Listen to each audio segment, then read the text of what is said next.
teams you picked and would say that the back four you picked last season was so successful? The personnel is different. Yeah. Yeah. So is there a chance that you could revert back to that for the Man United game on Sunday? Well, I played different against Manchester City, and there were 43 different structures in different phases. Every morning I come from my house to Colney. Sometimes I leave at 6. I need to go in the windscreen because it's icy. And at 6 o'clock, normally I go Finchley Road and then A41 because it's faster. Now Finchley Road is 20 miles an hour. So sometimes I take a back door. But then I go on an M25. But depending if it's a school ride, and that time I take one exit. If it's after 7 o'clock, I take a different exit. And then I go. And one day I have a flat tire. What do? I have to replace it. Maybe I take a different road because it's there. So every game is a different story, guys. Different story. Okay. In that case, then, forgive me, but are you tempted to play the side that was so successful for you last season? I cannot do that. It's different, and it's going to be different. And the others are going to be different because it's a different season, and this is the beauty of it. The beauty of the thing that I enjoy the most, that is new. And we can still do much, much better a lot of things. Let's do that.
Volume on. Hey, people, sorry about that. Did you not hear the videos? No, we heard the Arteta, the AFTV one. There's no audio. But the Arteta There's one. no audio On the AFTV one, no. The Arteta one was good, but the audio on the AFTV with James and Robbie is. How come? Yeah, the clip might have to go into the actual clip and click turn the volume on. Let me try again. Hold on. So can you hear this? I can hear you. I can't hear the video. Oh, you can't hear it. Let's take the comment off the screen. So look if the video icon is. Yeah, it's definitely the video is definitely not the AFT one. I don't know why, but anyway, sorry about that, guys. But anyway, people, yeah, let's just remove this.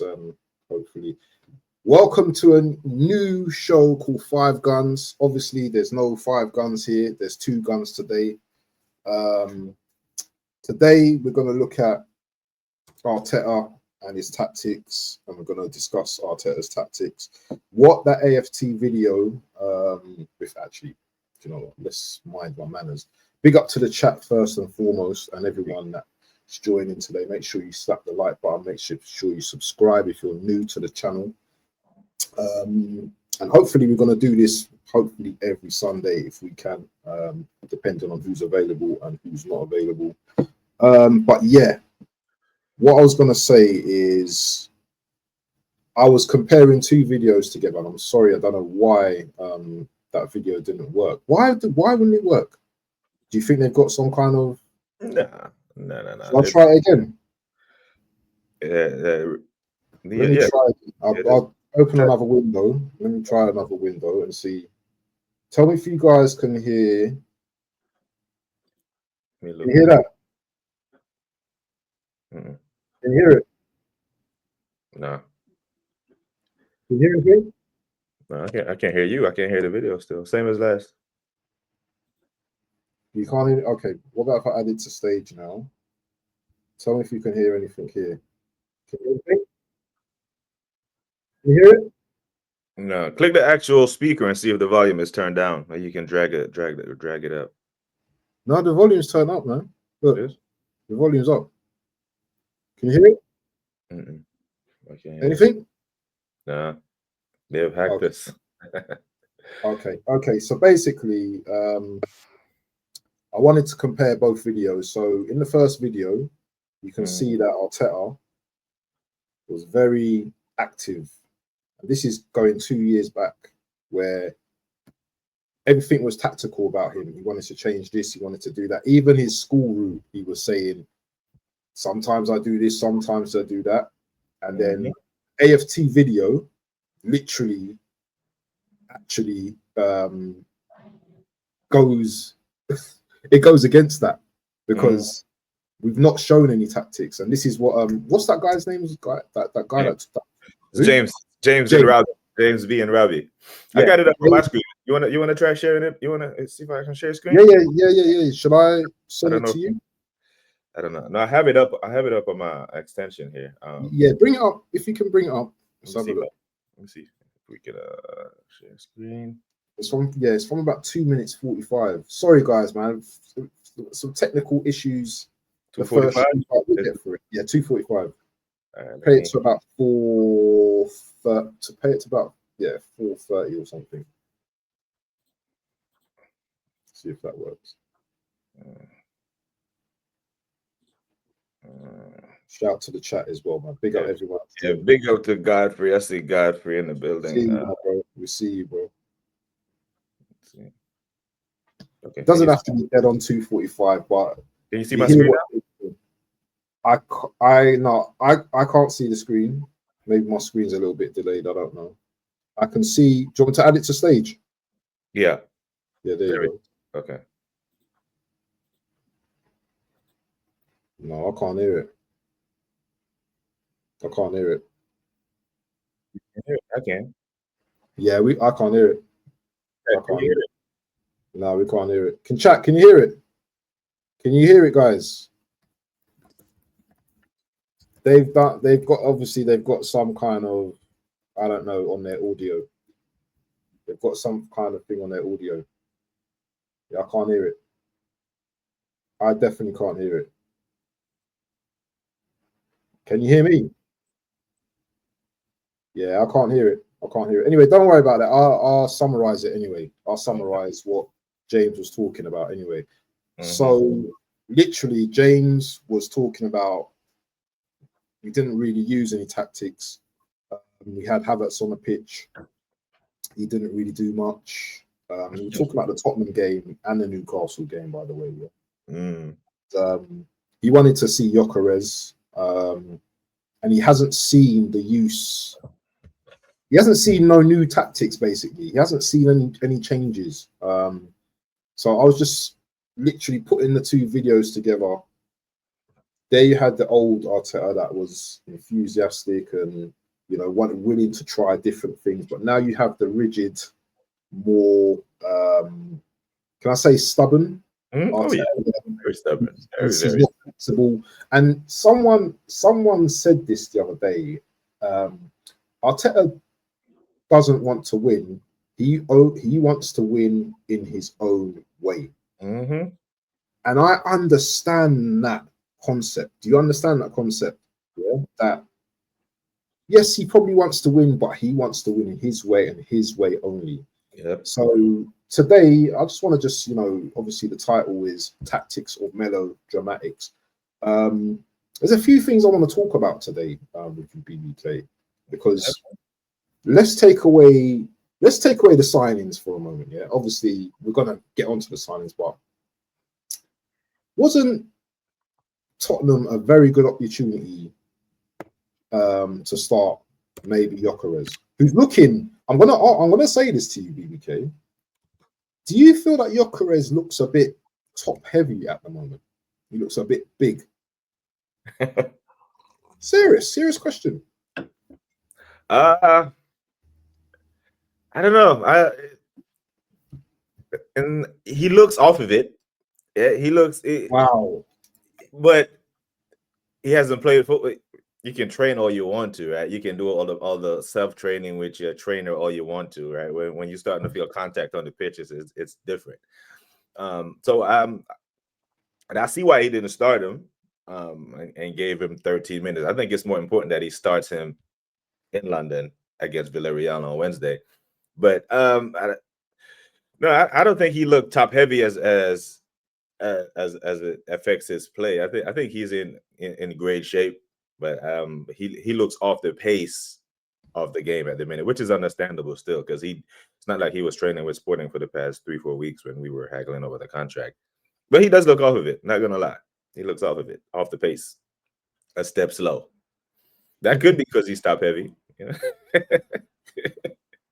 Which is see, that's the thing with me, that like, for a professional athlete to be top heavy and out of shape is a felony, you know. It should never happen for a professional athlete. For everyday people who have to go to work, but I can hear it. But for professional athletes, being in shape is a staple of your professionalism. You know what I'm saying? Definitely. Do you know, even over those 40 minutes, yeah, you're not going to really see much of Gyokeres. The minute he starts banging goals, people are going to be like, okay, you know, he can do his thing. Big up to Hammers Football TV. Big up to Tony in the building, man. Make sure you guys subscribe to him. He says, big up Abs and Tara and respect, gents. In terms of,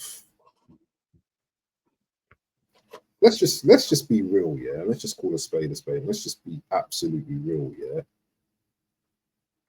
The tactics that I'm seeing, I know Kate spoke about tactics have been slightly tweaked, but I didn't see much of that. All I saw is a lot of the same. And my problem is with our attack. So let's talk formation there. So Arteta starts with a 4-3-3, yeah. Okay. But what happens is, once we're in possession, then that attack or that formation turns into a 3-2-5. So you'll have the left back inverting field. Zubimendi probably on the right of the two in midfield, because you know you've got the four lines, yeah. So you'll have those two in midfield, but you'll have 5 top heavy at the top, trying to attack, yeah, trying to cause havoc, trying to literally just score goals and make the team make mistakes. But when you watch Arsenal, yeah, it looks a whole lot of the same, doesn't it? It looks like, and one of the things that frustrates me, yeah, and I love Saka and everything, yeah, is he's a stand-up type of baller. So once the ball comes to him, he will stand up. Yeah, it's not like he's not like a Dalman where he gets that ball, you know something's going to happen. He's going straight wherever. He's causing havoc. Saka, for me, just, it's almost like he waits. You know, waits before the player commits, and then he does what he does. Yeah, and he's very good at what he does, by the way. But sometimes I feel that it's a detriment to our attack, because it slows our attack. And I've seen this so many times where our attack in transition is way too slow. I don't know. What do you think about that? Yeah, our attack is way too slow. It's slow and it's predictable, and that's the hallmark of it. The opposition loves an attack that's predictable. As a defensive player, I love a predictable attack. I love an attack that is slow in the build-up. Now, I've seen teams that put attacking teams on the pitch that impose their will upon you, right? Okay, this is how we're gonna play. Like we've seen Man City do it in their Centurions or their Formidable season, where you knew how they were gonna play, and you just couldn't do anything about it because they were so efficient at doing it. They're going to play out from the back. I think that's the years Sterling got 21 goals, all those cutbacks. That just cut you to death by 1,000 passes, isn't it? Yeah. Our attack is so slow in the build-up. That's why I was loving the against the Newcastle game when I saw Zubimendi breaking up play and playing the ball forward immediately. I was like, okay, I see a tactical difference there. That the clip that's going around the internet right now with Max Diamond running at everyone, that came from a pass from Zubimendi, breaking up play, playing the ball forward. That's what we expect Declan Rice to do because that's where he's best at, cleanup man. But when Declan does it, he usually save pass back to Saliba, back to Gabriel. We regroup, we build again. I seen a stat like last year, 2 years. Gabriel and Saliba has the most touches on the ball.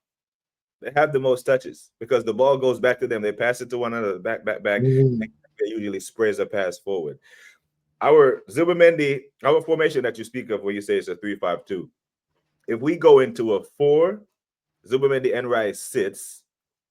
Odegaard is able to do his number 10 thing and push forward with the 2 wingers and the striker. I think we'll see a more free-flowing attack. His obsession with playing Declan Rice in the 8 is part of the reason why our attack is slow, because Declan isn't an attacking player. He's not. As much as we love Deckers, as much as he has brought this this fighter mentality, has an engine, gives you everything, leaves everything, he's just not an attacking player. So he's so far up the pitch. He's not very good at breaking lines. He's very good at set pieces, very good at breaking up play, stuff like that. But that's not what you need in an attacking 8, is it? The late runs into the box and all that stuff. But as far as the attack goes, it's too slow, too predictable. And Thomas Frank, who is a manager who's used to playing without the ball, he did it at Brentford, averaging 38% possession over the time he was there. He was home. It was like, okay, we're up 1-0. You can have the ball. I'm not going to allow you to break us down, and we couldn't do it. When Saka stands you up, Saka is a classic, what we used to call take what the defense gives you. He'll hold the ball, hold it, hesitate. And if the defender shows him inside, he goes outside, which he's really good at. And if he shows him outside, he goes. But he's really good at that. But because teams have worked that out, and you can't go inside when you have 2 or 3 players doubling up on you. So the ball goes back to Timber. It goes back to Ben White. Comes back inside to Odegaard, and then it starts all over. It's just too slow. It's too slow. It's not incisive, and there's no cutting edge in our attack. But that's why the team is screaming out for an exit, like most of the fans in the chat are asking for. Like AJ said, big up to AJ. That 4-2-3-1. That's exactly Declan and Zubimendi sitting in the 6, and then you let the 4 players in front of him do what the 4 players in front of him do. I think you'd even see a better Martinelli, because then he'll get the ball quicker. When he gets the ball quick, when he's running onto it, he's actually decent. It's when the defenders make him stop and have to think, that's when he's useless. Yeah, man. No. Okay, so I'm going to share this with you, yeah, because we've actually, good point that AJ made, yeah. Why have we, and if you look at the comment here, I'll just read out to you.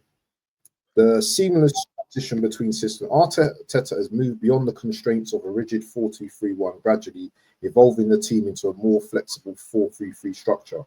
This formation grants Arsenal the freedom to morph its shapes mid-match without disrupting tactical balance. The versatility allows defenders to push forward during build-up, while midfielders drop deeper, which we see, or position themselves between the lines. This transformation enables the Gunners to manipulate the opposition structure and respond fluidly to the match's flow. Against elite teams like Manchester City and Liverpool, this adaptability has allowed Arsenal to neutralise threats while exploiting wide and half-space channels precision. This doesn't necessarily bode well with a low block team, though, does it?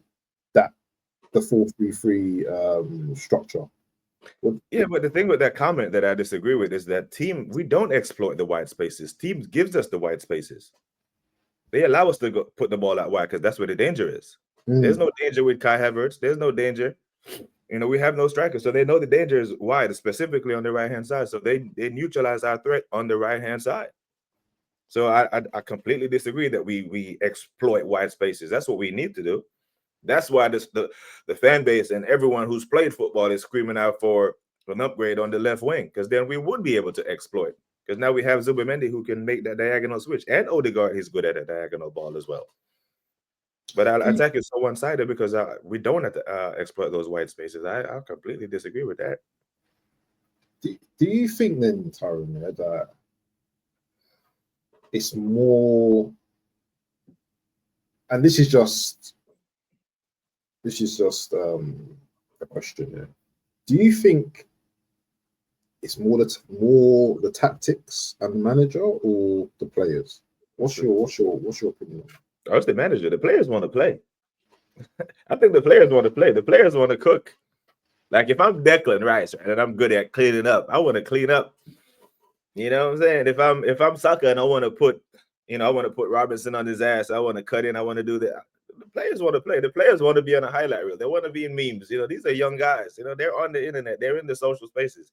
They want to play football. But they know if they don't do what the manager says, they won't play. They have to do a system. This is why he stands on the sideline for 90 minutes, pointing out where the ball should go and where they need to be whenever they pass it. Pass here, move there. It's robotic. So it's the manager, bro. The players want to play ball. And that's why there's this talking point around the fan base. But like, okay, Arsenal won't get a Rafael Leao because he doesn't do that. He actually, he's very direct, runs at players. So it'll be very interesting to see how he incorporates Nani Madueke into the squad, because it's one of the only things that Madueke is good at is being direct. So let's see if he turns him into a robot like Pep did with Jack Grealish to recycle the ball in the name of control. Dominate, because he loves to come out after these press conferences and say we dominated the game because we had 72% possession and had 600 passes to their one. But the thing is, we'll have 72% possession, but our XG and their XG be so close. But how can the possession be that disparity in the possession, but the XG is that close? Because when we do turn the ball over, they run at our goal with it and create a bigger chance than we do, just passing, then end up putting us across in that, that it's overhit, or we end up taking a shot that goes into Rosette. But it's on the manager, bro. The tactics, the manager is the one who sets the team up how they're going to play. The players don't go out there and you would think that when they go out there and huddle up on the center circle, be like, hey man, F what the gaffer says, we're going to play ball today. They can't do that. He has a certain setup that he wants them to play. Okay, guys, in the first 20 minutes, this is what we're going to do. We're going to press up high, and when this guy has the ball, you vacate your space and you go press him because he's weak on the ball and we want to force the ball to the left back. That's a tactical setup. That's how they come out the gate and start to play football. But the players want to actually play football. I don't know any footballer who wants to play boring football, bro. You're right in a lot of ways, man. And this leads on to my next point as well. So if it's the tactics of the manager, how many players are we going to have to bring in? Or bringing in players, is that going to make even a difference if we bring in any players? If we bring in Eze, let's put it this way, yeah. Eze is not a left winger, and the club have said they don't see him as a left winger. So let's just put away that myth right now, yeah. But the way Eze plays is he plays quite free.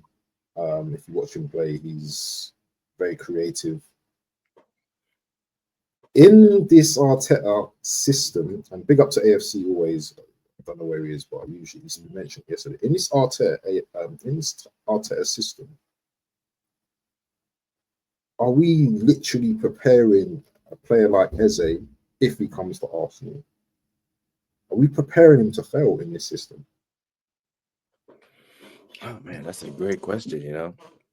That's a great question. No, I don't think so, because like we have seen in cases where we go down and we need a goal, then all of a sudden he goes into panic mode and actually start playing attacking football. The problem with that is the players that he's now trucking on to play attacking football don't have the quality as he does. Right. So if you go down to one, if you start Zubimendi, Rice, Odegaard, and we go down to what Man City in the 60th minute, and you be like, okay, you got Zubimendi and you got Rice on the pitch. Okay, let me take off Rice and you add an Eze. All of a sudden, your attacking prowess goes up, right? It's Eze. You're not bringing on Jorginho. You're bringing on an Eze who can actually draw a player out of their position. Because if Eze drops his shoulder, goes past Rodri, Reinders, and Akanji, all these, they know who Eze is. Someone now has to come out their position. Someone now has to cheat, right? And then you have Gyokeres there who is going to occupy that space.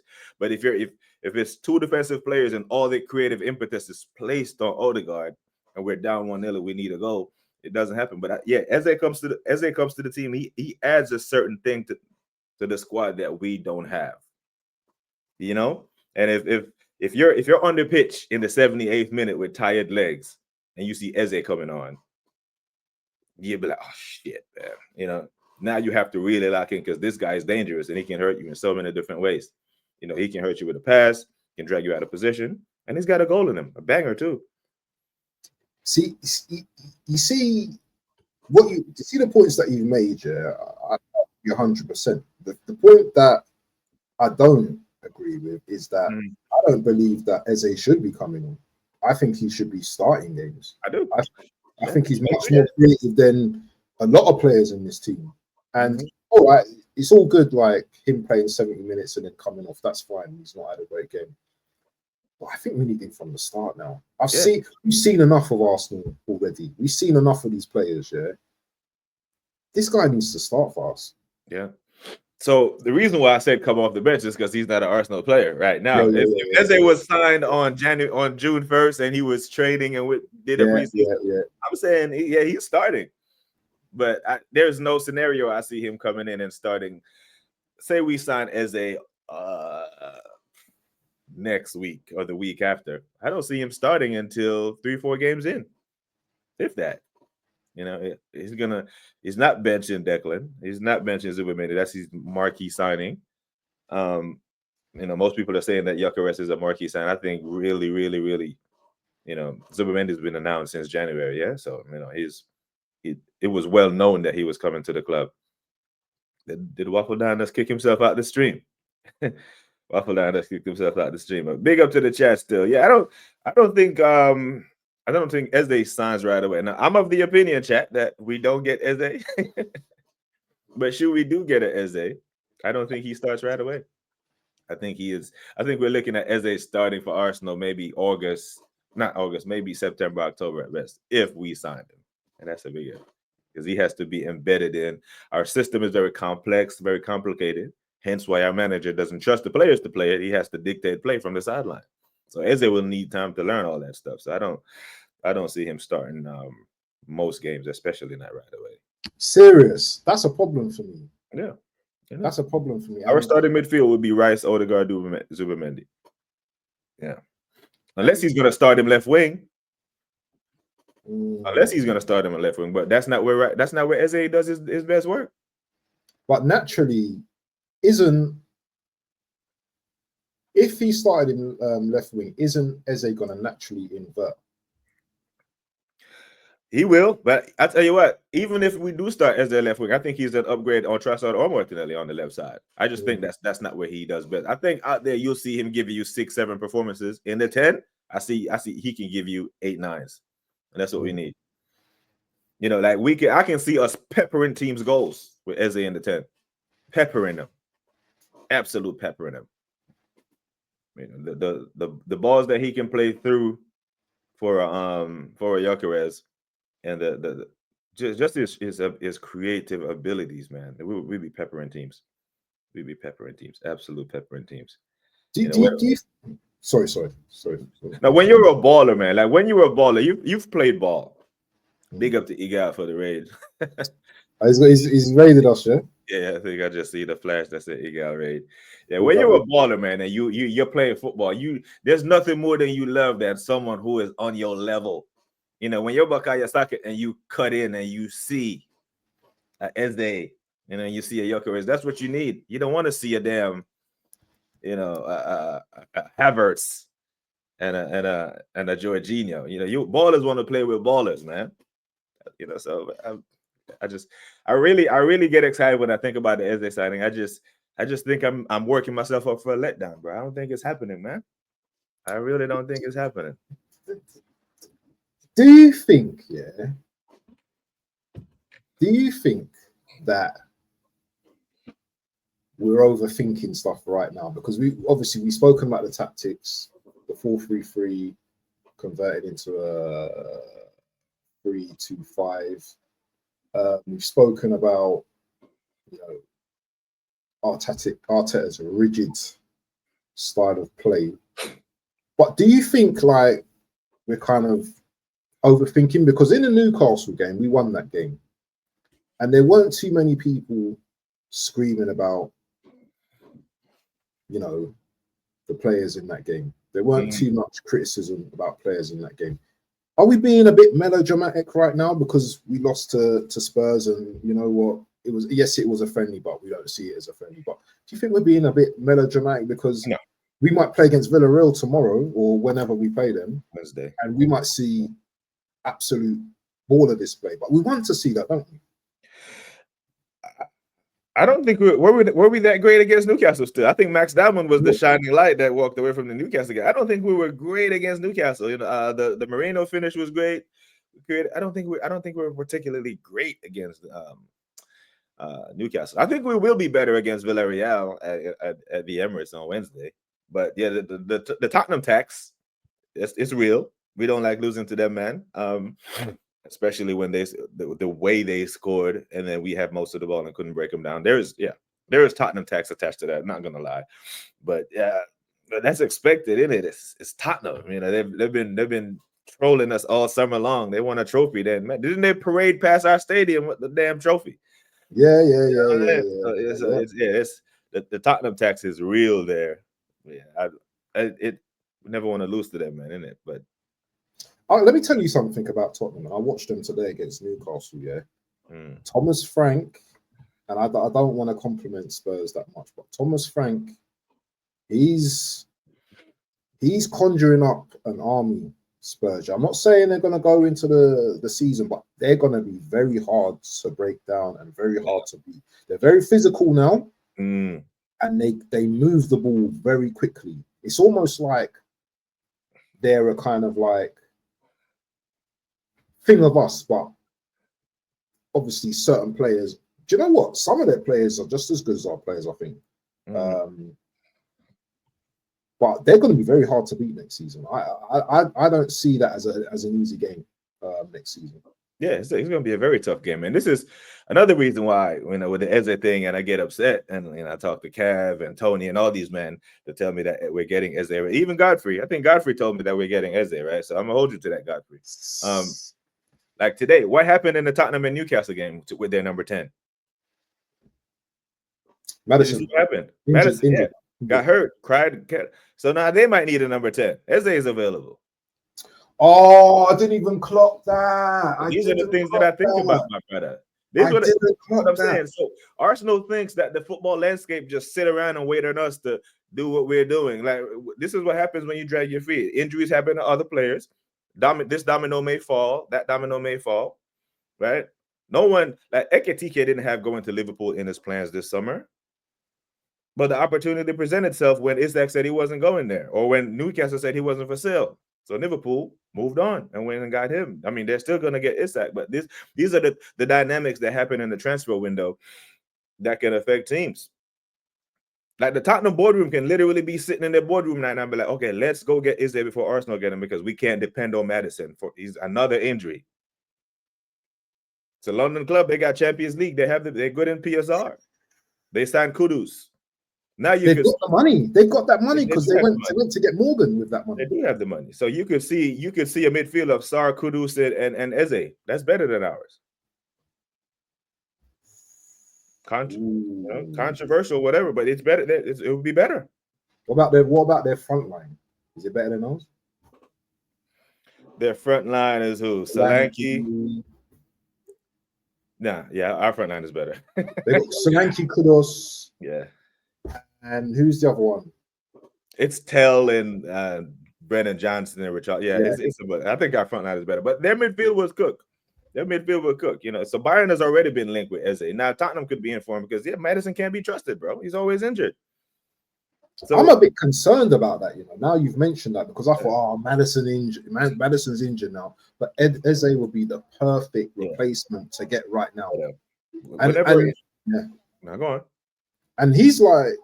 I think he's an upgrade on Maddison, to be honest. Oh yeah. Oh, yeah, it's an upgrade. There's a reason why Maddison didn't make the England squad, and he did. You know, so whenever these things happen in football and transfers and injuries, the first thought that goes through my head is, how does this affect Arsenal? That's it. And I think through it. Okay, what are the connections? What are the okay? A number 10 gets hurt. Number 10 gets injured. It's a London club. We're in for a number 10. We need a number 10. Wagwan. I could see Spurs going in for him. Not saying he goes there, but you know, we have no divine right to his rights. And if we're going to be, you know, lowballing and trying to pay, the transfer is already expired. So now it's a negotiating thing because there is no release clause anymore. It's expired. So now it's a strict negotiation. If Levy says, hey, I give you 60 mil up front for Eze, you need the money to go spend so you can go bolster your squad for your Europa League or your Conference League campaign coming up. They'll listen. They'll listen. Yeah. I mean, Palace don't have any allegiance to Arsenal. They'll listen to it. You know, and the thing is, it's up to Eze then, isn't it? Because even though Eze says he wants to come to Arsenal, money talks at the end of the day, and it's who flinches first, isn't it? Who flinches first? So yeah, that one's a bit worrying. That one's a bit worrying. But apart now, I'm talking about Eze. Mm-hmm. We still need someone on the left. We still need a left winger, don't we? Mm-hmm. We can't just be happy with Eze. We still need a left winger. Yeah, oh shit. If I'm sitting here dreading saying we're not about Rodrigo, don't mention that name. Yeah, that's gone. That's gone. What about Lookman? Lookman's been writing letters. He wants to go to Inter Milan. 45 mil. He's writing letters. Yeah, I don't. You know what? I don't know what the chat thinks about Lookman. Big up to the chat. 54 locked in. Big up to the chat. See, here's my thing on Lookman is I've been consistent with this. I've seen Lookman at Fulham. I've seen him at Everton. I've seen him at Leicester. Charlton as well. Yeah, he flushed out the Premier League. He's doing well in the Italian league. Let him stay there. It's just that the Arsenal fans we're so starved on our left side that we want anything other than Martinelli and Trossard. You know, we would have taken a Matoma, Leal, Nico Williams. You know, the names, anyone but Trossard or Martinelli going into the season. And you know, I don't know if you read the article or seen the story about Arteta blocking the sale of Martinelli. Have you seen that one? The more Arteta's blocking the sale. Yeah, like there's that. I read an article a day ago, 2 days ago. I think even Kershaw did a piece on it. That there's interest in Martinelli from Saudi. There was interest from Bayern Munich, but Mikel Arteta sees Martinelli as a big part of his future plans. I'm like, brother, are we watching the same player? Like the more and more I watch Martinelli play, the more now I put him in the Kai Havertz category. Now I'm no longer mad at the player. Big up to Terrell Gunner TV. Big up, man. Terrell. I'm not mad at the player. Now, okay, the coach. This is completely down to the manager. The player's not picking himself. Like if you are watching Martinelli play over the past 2 or 3 seasons, and you want more of that, he is peaked. There is not another step for him to take. The 2022/2023 Martinelli was the best version of him we'll ever see. Even if he scores 10 to 12 goals this season, and that's a stretch. I just think he is peak, and we need to move on for it. Not for sale. Yeah, he's not, brother. We need an upgrade there. Taron, yeah, you know, I seen this comment the other day from someone who said, why do fans think like they know more better than the manager or better than and then you see players like Martinelli that week in, week out puts in poor performances. Now, I like Martinelli. I like the lad. Yeah. But can we always just blame coaching? When does the player start to use their intelligence now? Yeah, I mean, or are they just limited? Yeah, if you know, yeah, football is played up here, right? But you still need some amount of skill. I just don't think he has the amount of skill to play left wing for a team to consistently challenge for the highest honors in football. I just don't. Brother, we're talking about Robert Pires levels. Let's think about that. To those people who would say we think we know more than the coach, when we used to win, who was on our left wing, or in our 4-4-2, who was on that left side? You see the levels. Martinelli. Where would Martinelli fit in that squad? Just Pires' touch. That that's what he didn't need blistering pace. Because Dennis Bergkamp didn't have blistering pace. His touch was 2-3 steps ahead of you. Is Martinelli still living off that 15 goal a season tax? Because that's all we hear, isn't it? Yeah, and I'm gonna tie him back to that 2022, 2020, or maybe he's like a Lookman. Maybe he'll go to that Italian league or La Liga and cook somewhere else.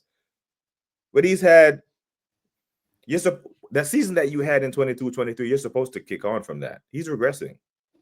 He's gotten progressively worse over 2 seasons, and unfortunately at Arsenal we don't have the luxury of time for you to come out of a 2-year rut.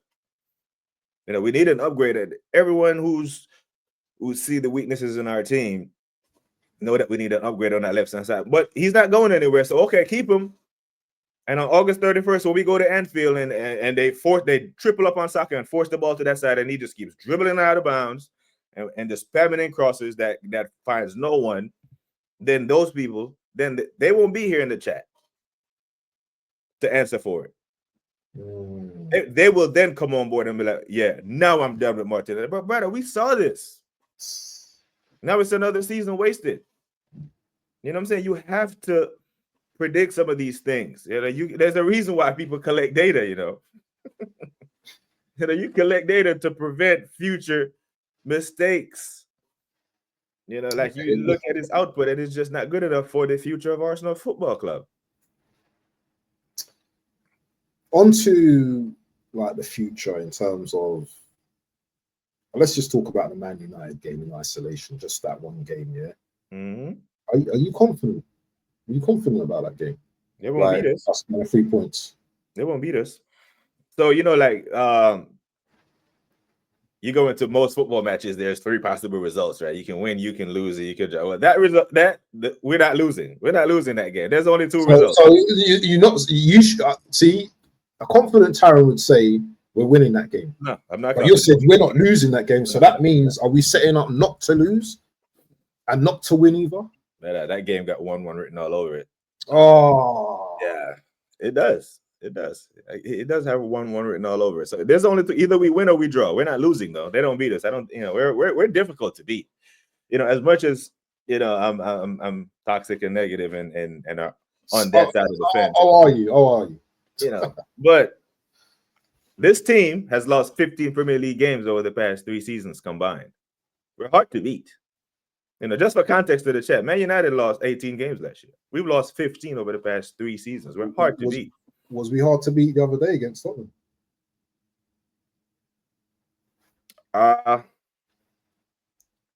Don't get lobbed. Don't get loud. I specifically, I'm talking about the Premier League fixtures. Now, even them haven't beaten us in 2 seasons, you know? So we're hard to beat in the Premier League. We just draw too many damn games. That's been our Achilles. So I don't think Man United beat us. Either we win that game or we draw 1-1, you know. But you know, those prediction shows going to be lit, you know, in 2 weeks time. About 10 days. 10 to 12 days. Do you think though, if United bring in, I don't know, a Sesko or a striker or something like that? Because remember as well, yeah, that new players that are playing against us might be a bit more unpredictable. Obviously, we Cunha's played against us and Burma's played against us. I think Burma scored against us before, hasn't he? He scored against us, isn't he? Yeah, he scored against us at the Emirates, I think. Yeah, and he's in a better team now. Arguably a better team now. So I'm a bit worried about that game. I'll be honest with you. I'm worried because we need 3 points and it got 1-1 written all over it because now we're already off of it, right? So, but I'm not going to sleep on August 16th sweating like, oh, we're going to Old Trafford. I don't, you know, my prediction will come at a later time and shit, but I just don't think they beat us. Like, yeah, our defense is still our defense. If Big Gabby is still playing in City, but you know, I'm still calm with our defense. It's just I need to see Gyokeres start on Wednesday. I need him to not only just start, but I need him to start with the first team, and play heavy minutes and play as a collective. But the Man United game, we've quieted bigger, better offenses, better attacks than to be worried about Bruno and the rest of them lot.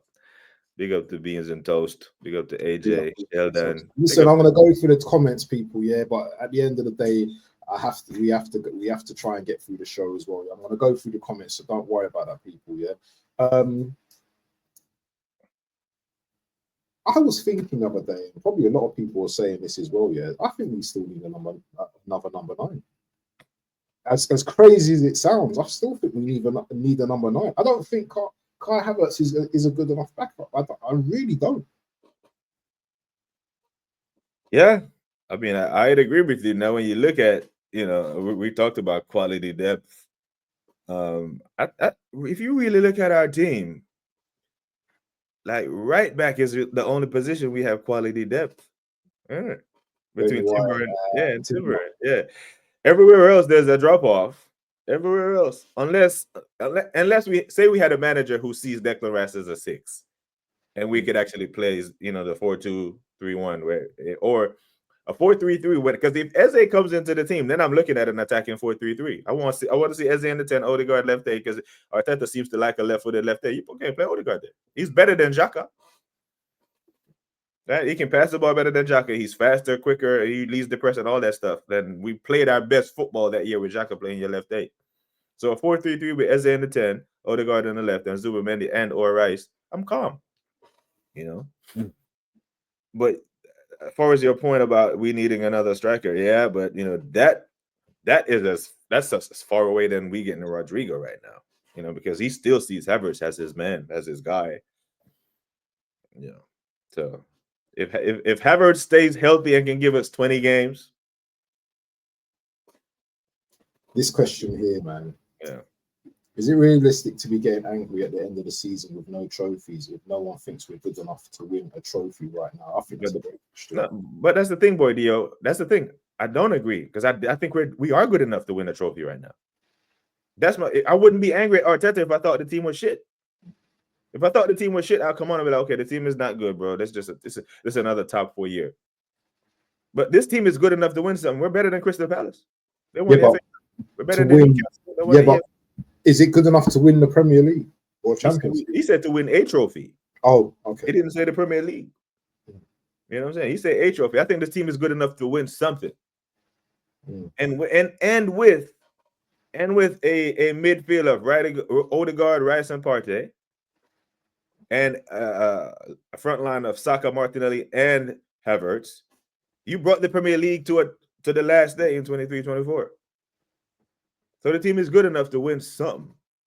But that's only if the manager wants them to win. So FA Cup, you should be playing your strong team. But everyone now wants Dalman in the team. They want Ethan in the team. How are we going to overcome certain hurdles when we're going for like a Carabao Cup or FA Cup? Because this guy needs to win a trophy next season, as you said, yeah. The Premier League's obviously the hardest one, yeah, 38 games. Champions League's going to be difficult. But the Carabao Cup and the FA Cup, we've got Chelsea, very good team. Man City, very good. Liverpool, yeah. Tottenham. All these teams now, which we didn't take advantage of last season, are going to be going for these cups now. Mm-hmm. So you might be saying we're good enough to win this cup. But I've just listed out 4 other teams that are also going to be very good enough to win a cup, and they've won. And 2 of these teams, or 3 of these teams, already have won trophies last season. Be better than them. That's it. Be better. Those 90 minutes, be better. You're 6 years in, be better. And the point that Dio is saying, that is it right for fans to get angry at the end of the season, brother? We're angry right now because the club is showing that they want to go into another season unprepared. I'm not angry at the end of the season. I'm mad right now that we are going in with hope. You prepared. You give yourself the best possible chance to win a Premier League, right? You control the controllables. You knew you needed a striker. Okay, you took longer than than most people thought you would. This idea that it takes so long to get a striker. We have so many examples of rivals doing it. João Pedro was on the beach in Brazil. Nico Jackson got a red card and couldn't play. Chelsea said, okay, we don't have a striker. There's a guy in the beach in Brazil. Go get him. They go sign him within a week.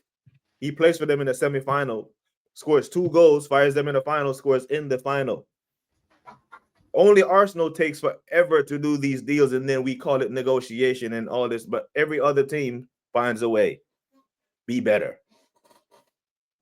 So is that the motto for next season then? To be better in all aspects of the game, every position. Be better. Be better than the opposition. Be better. Yeah, be better. Be better than Man United. Don't let Man United come to the Emirates and knock us out the FA Cup. Be better. You know, don't let Newcastle come to the Emirates and punch us up 2-0. Be better. You're these men are paid enough to be better. I don't feel sorry for these players, man. They're well compensated. Let's go through some of these comments, man. Sorry, guys, man. There's been so many comments today, man. So let's just go through. Boy 10, he says, without Eze, which trophies does the chat think we can win? So that's out to the chat. Without Eze, I think we can have a strong campaign in the FA Cup, maybe Carabao Cup, but it all depends on. I don't think Arteta's got a choice in prioritizing next season now as well, because he has to win a trophy. You can't just pin it on the Premier League and Champions League now. I don't think that argument actually, even though it's important that we win those two, he still has to win something. And whether the fans accept it or not, that's another argument. But I still think he needs to pick up one of those trophies. What do you think? Which we win all of them. So here's the thing, right? Here's the thing, Abs. Prior to the start of last season, I heard a lot of Arsenal fans going into the season say, what's an acceptable season in coming up, right? And I remember, man, like Dan Potts, Turkish, all the big channels were saying, if we take the Premier League down to the last day, or say we get knocked out the quarterfinal of the Champions League to Real Madrid, I'd consider it a decent Champions League run. Well, guess what? We got Real Madrid in the Champions League and we beat them. The team that everyone said I would have accepted if we got knocked out to this team. Well, we got that team and we knocked them out. So if we were good enough to beat them, a cup run is nothing more than you put 5 or 6 good games together and you win a cup. That 2020 team that we used to win the FA Cup, brother, Chelsea was better than us. That Chelsea team was better than us. Man City that we knocked out in the semifinals, they were better than us. A cup run, you be better and you put 6 or 7 good cup games together, you win a cup. Man City was better than us, but we didn't even need them to lose their last game. We just needed them to draw with West Ham and we would have won. You put yourself in the best possible position going into the season is why I'm upset, boy 10. Control the controllable. So don't go into another season when you lack goals without a striker. Okay, you get the striker. But you also know that you need to create for the striker, right? Because he's not Henry that's going to pick up the ball on 118, put 3 or 4 scousers on their ass and put it in the top in the far corner at Anfield. He's not going to do that. So now you need to create for him. How do you create for him? Okay, you get another winger that can create, that can get by his man. You already have one, and then you add an attacking midfielder whose sole purpose will be to break the lines and create chances for him. You make it sound like it's so easy, you know, like a coach. You're watching the game, you're watching the training session. You bring this player in, that player does that. You've got the striker that we wanted. You make it sound like it's just so easy just to bring everything together, break down teams, win games. Is it as simple as that? No, what I'm saying is going into the season, you give yourself a best chance because you're going to get decisions to go against you. You're going to get a bad VAR call. You're going to get a bad refereeing decision. You're going to get some fixture congestion where you have to injuries as well. Yeah, you're going to get injuries. You know, however, say you get a bad call. Okay. Say you're playing against a Brentford at the Emirates. You score a goal. Man, forget to draw the lines and they score. It's 1-1, right? Now, if you go and kill off that game and you score 3 goals, all of a sudden that decision doesn't matter. But when you score 1 goal and then you sit back and defend a 1-goal lead, they equalize and then you drop 2 points. And then you go blame, oh, they forgot to draw the line. Yes, that's it. That's true. They forgot to draw the line. I get it. But you also had 60 minutes of football to play, and you decided to play this way. No, go kill the game off. Always expect something to go against you. Liverpool had decisions to go against them this season, but they won those games 3-1, 4-1. No excuses either. No excuses. Right. So we use the Brighton games and 1-1s as referee. Okay, the referee decision, it will happen. Those things will happen. It's a human game, isn't it? It will happen. So, but you have to control the things you can control. When you have 70% possession of the ball, create more chances, score more goals. So when those decisions do go against you, you've created a buffer to deal with it. Instead of just saying, oh, the refs cost us the game because it's a 1-1. And nah, brother. Things happen in football. 100%, 100%. Let me go through some of these comments, man. Yeah, man. So this is from Paradigm. It says Martinelli has hit his ceiling. We deserve better. Big up to Dr. Seymour Butts, journeyman proctologist, or however you said it. I think Martinelli and ESR are down to the manager. He's ruined them.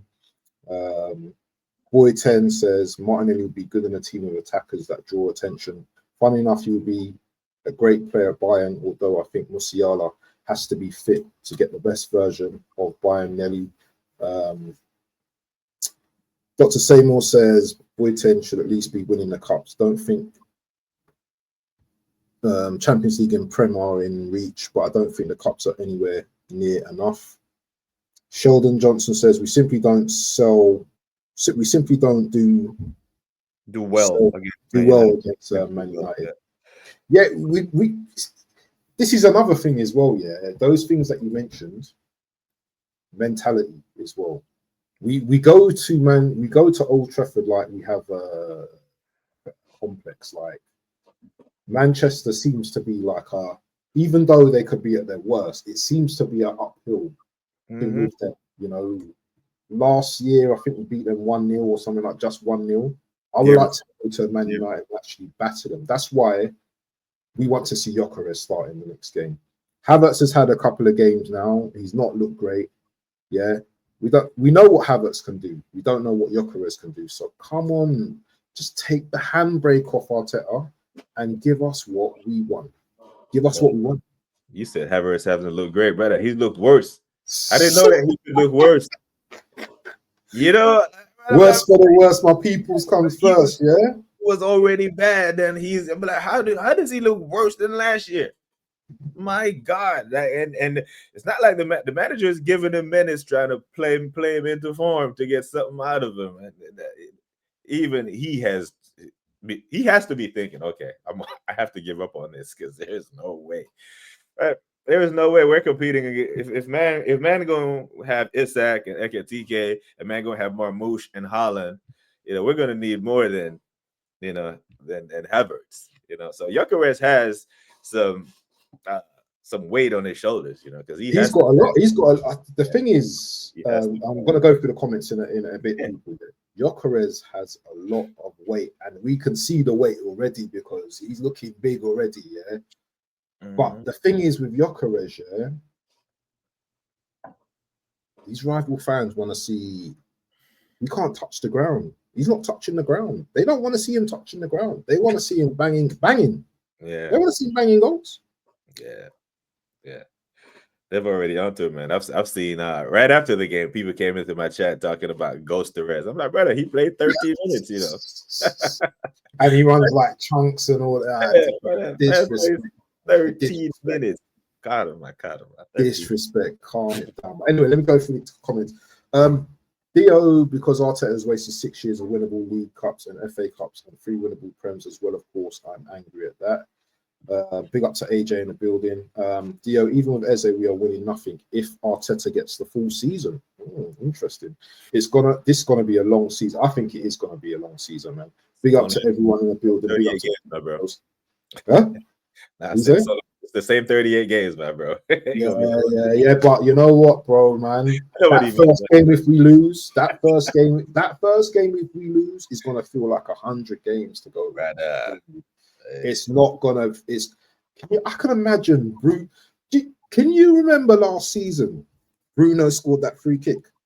We're going to talk about the goalkeeper as well because me and Tony had words yesterday. Damn Tony, man. Was it yesterday or Friday? Friday, yeah. Friday. Yeah. We had words about the goalkeeper. But I'm going to get into that in a bit though, yeah. But can you remember that free kick where Raya just said, you know what? Have the goal. There score. it is. There it is. Just score. But we're going to get into Raya in a bit, yeah. 18 likes, people. Let's get to 20 if we're not on 20. Let's push up the likes. Let's subscribe to both channels as well. BBK's names in the description. Mods, if you can, put the link for BBK in the stream as well, so we can get some more subscribers on his channel. Thank you and appreciated. As AJ said it there, I don't even have to repeat it. And it's also for BBK as well, because we're obviously this is our thing. So 5 Guns is our thing, people, going forward. So make sure you subscribe. But we got Marino. No one's talking about Marino. Can't we have him as a second striker? Nah. I'm up to Gyokeres.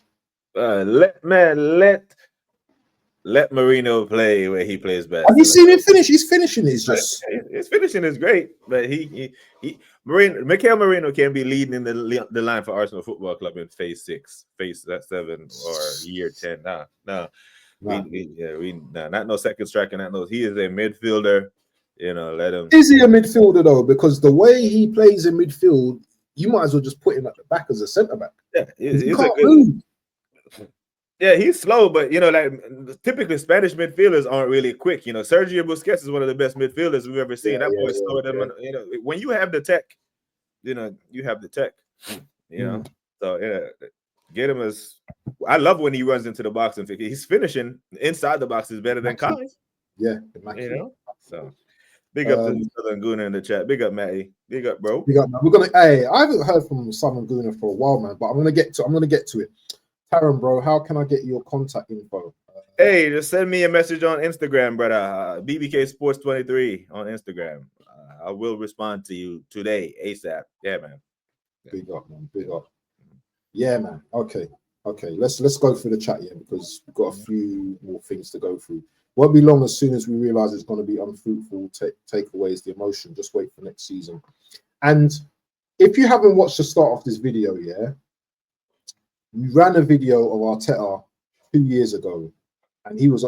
What did you see from Arteta that was different to compared to now? Didn't he seem a bit more lively, a bit more, you know? He seemed quite cheeky, innit? Like, you know, I do this. Like he was interested in what he does. He's changing this. He's changing that. Yeah. So the thing, the takeaway that I make from the video that you played, that he says all these things, right? But it comes off as if those things that he talks about only happen to Arsenal. Oh, I have a flat tire, or I got to take this. Brother, adversity is a part of football. All those things that you said that affects the games that you're going into and the season that you're going into affects every other club. You have to react to those adversities. The road to a championship, the road to a trophy is never paved smoothly. Ask any champion who's ever won anything at any level, even in Sunday League, bro. Sunday League, you going into a final, all of a sudden one of your best player, his wife, it goes into labor. He can't play. Like, shit happens in football, but he makes it sound as though that all these things just happen only to Arsenal. And the comparison to him and before, he doesn't seem like he's a manager under pressure. He seems like he feels like he has infinite time at the club. And that doesn't sit well with me, because he should be feeling pressure a lot more than he's getting from the press, from the fans. You know, I said this on Shane Gunas the other day. Like, whenever you put any kind of standard on Arteta and the club, that defenders of him they act like you're asking him to cure cancer or some shit, or you're asking him to, you know, solve some world conflict. Brother, we're asking you not to go 6 years without a trophy. That's a pretty low bar, brother. You know what I'm saying? It's a pretty low bar. Don't go 6 years without a trophy at the biggest club in London, third biggest club in England, blah blah. You know the cliche. You know. I hear it. You know, there's two players that we still kept hold on. We still kept hold of so far. Martinelli and Trossard. Now, I've heard what you've had to say about Madueke, you know, coming into the side. And maybe if those two ain't playing well, Trossard's injured right now. There's a possibility Trossard hasn't signed a contract and he might be on his way. There may be times where Madueke is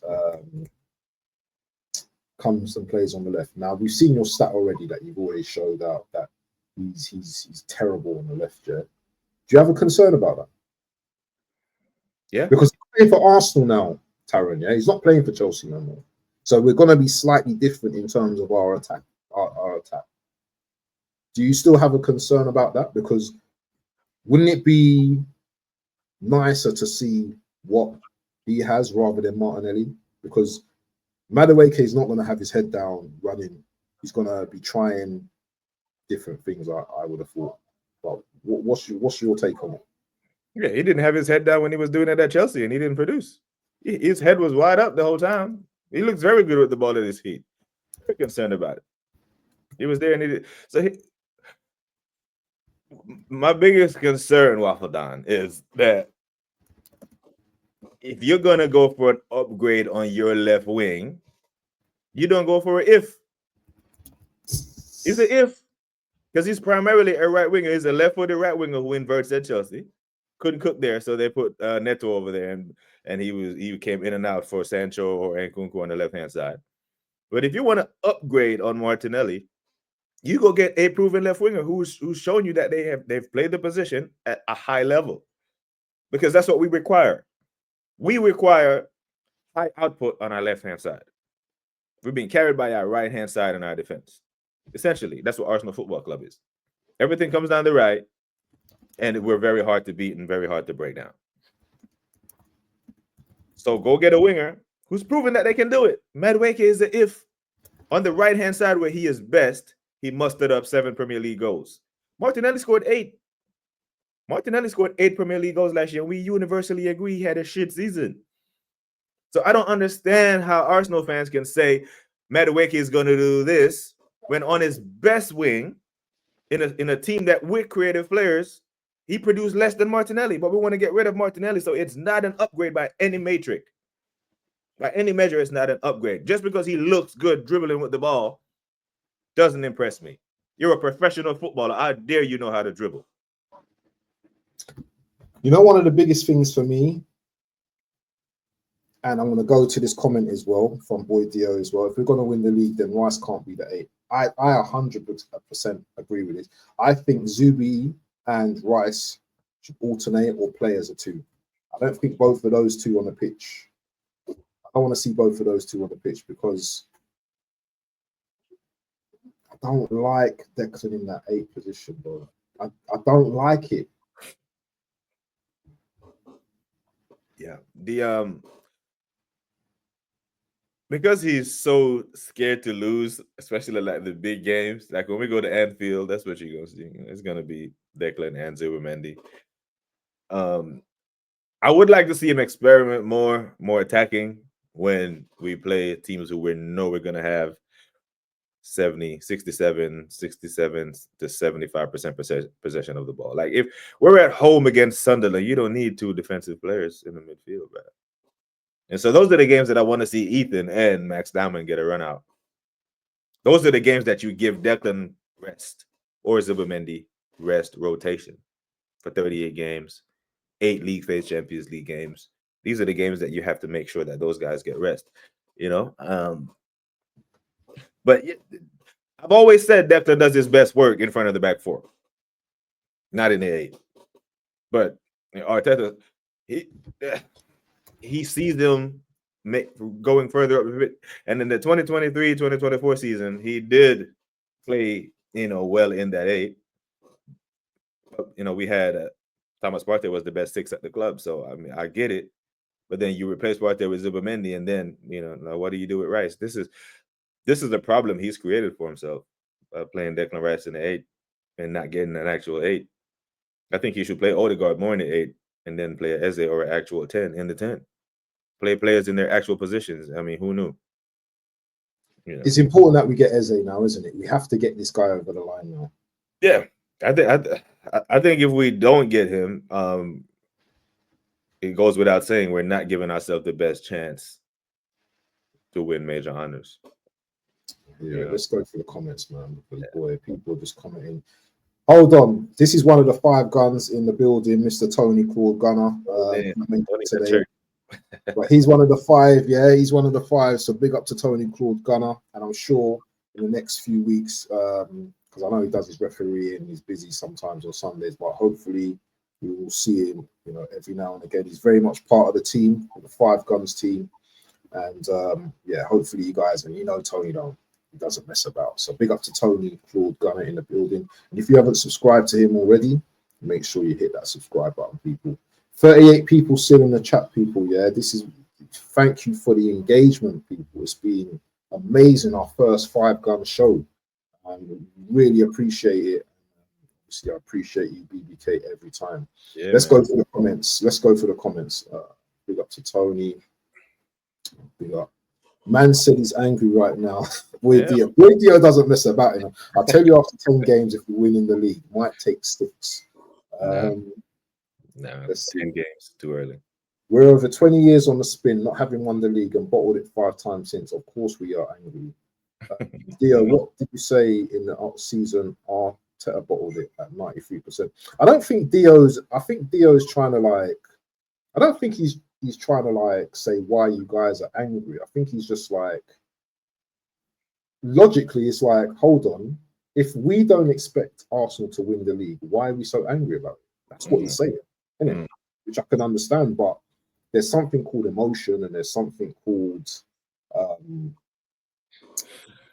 desire. Yeah. You still want your team to get over the line, and you're still gonna be down and angry about it if they don't.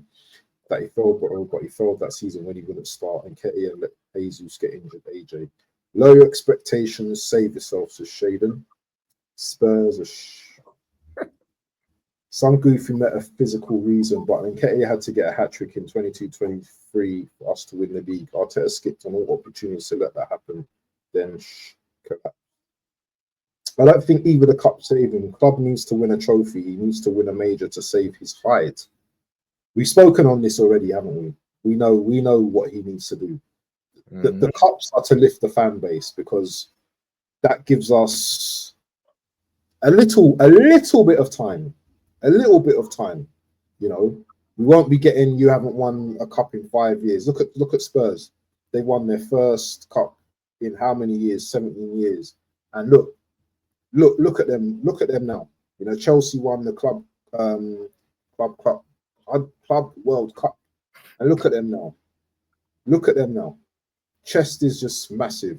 Sheldon says the assumption that we will win the games we won last season is laughable, but I'm just waiting to be surprised because we need a change. We are not getting that. And this is another thing, BBK, as well. I don't know if I'm going to be able to get to the end of these comments here.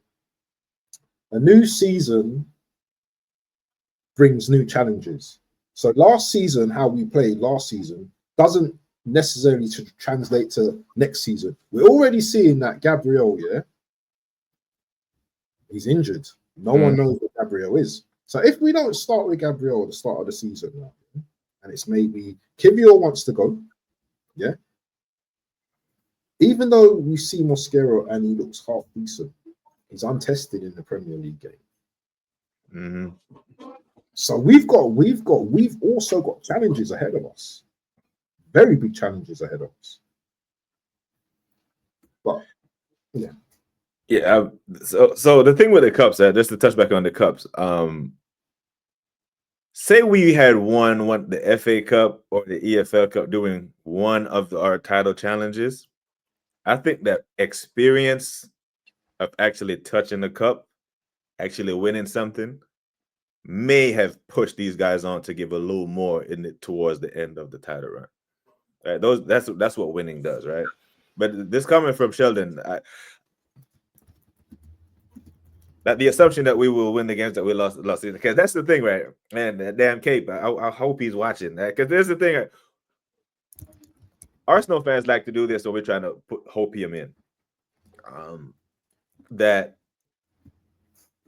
when we speak of football, it's like it's only linear when it's us. Like you hear the guy saying, "Okay, I don't think Verts is gonna bang at Liverpool. He's never played in the Premier League. This guy hasn't played with this guy. It's not gonna. They're gonna gel. But how do we know that Gyokeres is gonna bang? How do we know that Zubimendi is gonna? He's never kicked a ball in the Premier League. So they don't keep that same energy when they talk about other teams. Like football is only linear with Arsenal. Oh, Saka's coming back. Everyone's coming back from injury. We didn't have the injuries that we had last year. We're gonna win the league. Like, no, that's completely not how it works, isn't it? That's why if preseason wasn't important, they wouldn't do it. You know what I'm saying? But the thing is that our preseason is almost done, Abs. It's 2 weeks left. And we just got the striker in, and we still don't have a number 10 or a left wing. We have to move quickly next week. Yeah, so whoever comes in at number 10 at left wing won't have a preseason. That boy 10 is one of the reasons why I'm angry now. Because then the excuse is laid. But Eze is getting a preseason at his former club now, right now. Yeah, but he needs to get a preseason with Gyokeres and Zubimendi and these men, because we play a completely different system. We have the ball. We play with the ball 60% possession at the time. It's actually easier. It's frustrating, but it's actually easier to play counter-attacking football. When you get in a counter-attacking system, you get the ball. You know exactly who's going to be where. Isn't Arteta? Isn't Eze in a counter attacking team a delight to watch? Brother, he is lightning. It's clearly so. That's the thing. Here's why I think he would work in an Arsenal team, even though we're not a counter-attacking team. We have the ability to turn teams over. If Declan is cleanup man, he cleans up. When we decide to press, I challenge people to go back and watch the Arsenal versus Newcastle game where we beat them 4-1 at the Emirates previous season. Brother, they could not get out of the half. They couldn't get to the halfway line to where we were pressing them, right? You know what I'm saying? It was 4-0 Willer consolation goal in like the 85th minute, whatever. We have the ability to turn teams over. When we turn teams over like that, Eze is one of the best players at moving the ball quickly to where it needs to be. That's why Arteta loves him. That's why Arteta is being even linked to big clubs right now, because he was on the end of so many of those. Even the FA Cup final. He got that ball, played Arteta through, then he became on the receiving end of his own buildup. He would cook at Arsenal, bro, with an actual striker and with a bet, because we have a better defense than Palace. Let's go through these comments, man. This is supposed to be an hour, but I've gone quite over. Okay, at least Arteta isn't talking about being there for the next 20 years like Ruben Amorim. I saw that. I don't think we lack goals this season, though. We have goals, just that Rice in the 8 gives us fewer goals. Not sure how much. Well, when we look at the goals we scored last season, I've got the screen up already. Yeah, 69 goals compared to 2023-24. We scored 91. Yep. That's a big difference. Yep. Massive difference. And the season before that, I think we scored 80 something. I think we scored 80 something the season before that. 89. 88. So that's a massive drop off. Yeah. That is a massive drop off. So I think next season we need to be maybe the high 80s again, in my opinion. If we want to be challenged. But anyway, let's go through these comments. So Dio, do you trust him to drop Rice out at 8 if we get Eze? I don't know. Martinelli downfall has nothing to do with Arteta. He has been given ample opportunity to platform himself. He's just not good enough. I agree. Dio, what did you say about the season? We bottled it to Emery 2-1 at home. AJ, do you know what? Let them have their conversation. I think they guys, I'm looking at winning the league and champs. We've got the masked active shooter as our striker. No excuses. No excuses. I love it. I love the no excuses. No excuses, just results. Tony's going in fighting. Tony's got the fighting talk. That's what I love about it. The Southern Gooner, big up to Matty in the building.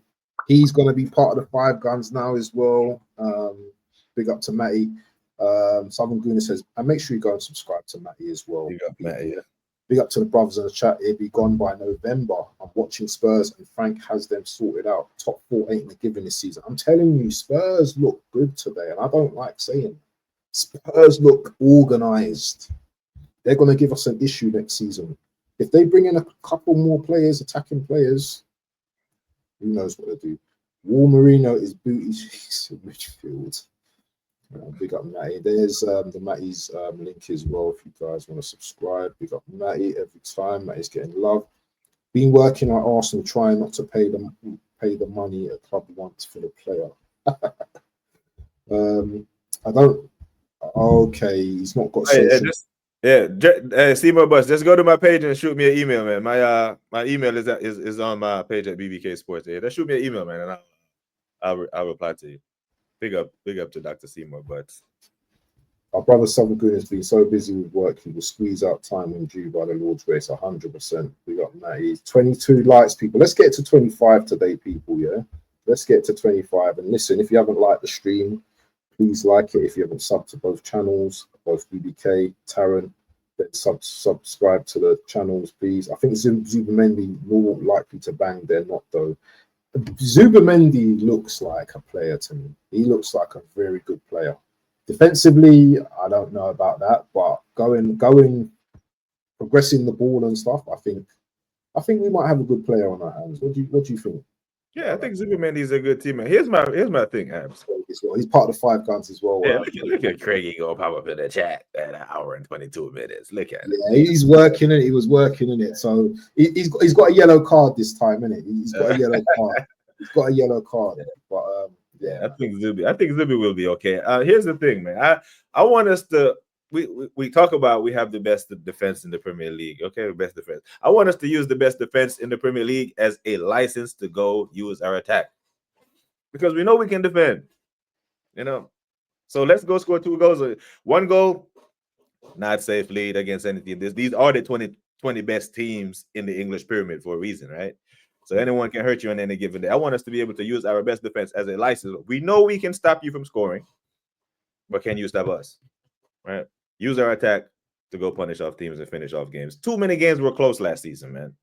Way too many. And that I forgot the number, but we dropped over 20 points from winning positions because we couldn't kill off games.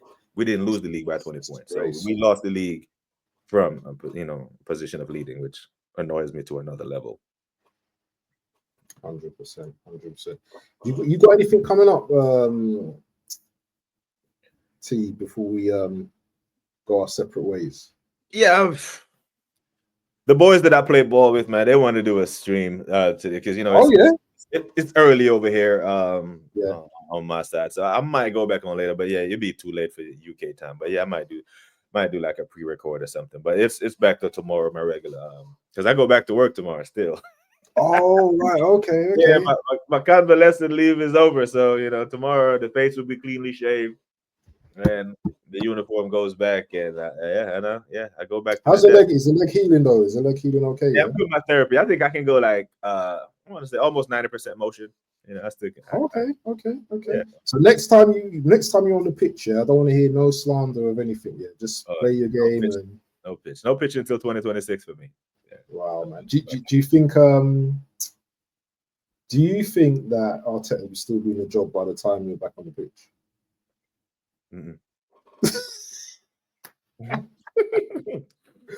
Yes, people. But listen, we're gonna go to the Ludwig Gooner now. Yeah. Make sure you leave a comment, people. Make sure you like the thing. Seymour, I think he's just dropped you an email. Does he do streaming? Does he stream? Oh, does it? Dr. Seymour Bus, you do content? I'm not sure. But yeah, man. As soon as I hop off here, man, I'll shoot you back a message.